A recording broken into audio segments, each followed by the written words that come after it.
tentiamo di far vedere Rudy Bellini con cavalli e pappagallo. Siamo un po' in distanza, quindi insomma facendo col telefonino non è così facile.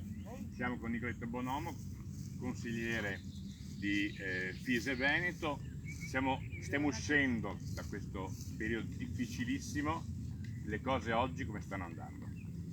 C'è una grande ripresa, devo dire stiamo vivendo una ripresa migliore di quello che temevamo. Abbiamo anche un passaggio questo è passato, non so se si è visto, ma l'abbiamo segnalato, scusa dell'interruzione.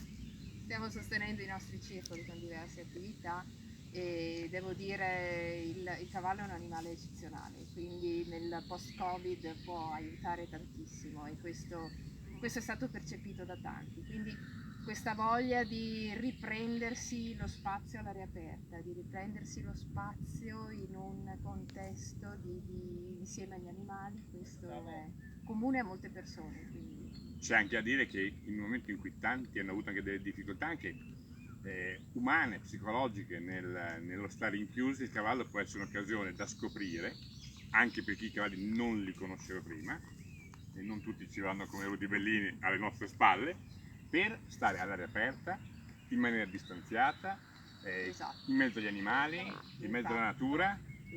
Esattamente, questo è proprio il messaggio che vogliamo dare anche con queste iniziative di video fatti proprio per comunicare il cavallo in un ambito diverso da quello che è l'ambito prettamente agonistico. Io sarò banale, sarò ripetitivo, ma dico che la FISE l'ho scoperto vivendovi, è forse l'unica federazione olimpica, ma ce ne sarà un'altra, aspetta a sapere qual è, che non vive esclusivamente di atleti, gare, medaglie e risultati, ma che vede l'essere vivente, uomo e cavallo a 360 gradi. Devo dire che è anche l'unica federazione che ha a che fare con un essere vivente, No.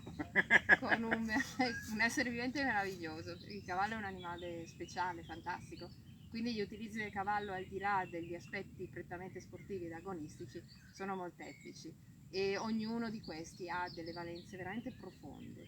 E l'ultima cosa che siamo, tra l'altro, in quello che vuole il tuo campo, perché questo teatro equestre è una disciplina, è un dipartimento che si è inaugurato grazie, non so se conosci una certa, aspetta, non mi Nicoletta si chiamava, sì, mi suona. No, non mi ricordo il cognome, però mi suona familiare, no, diciamo vabbè, come nome, magari... sì, Ecco, mi suona familiare. siamo in questo senso proprio a casa tua.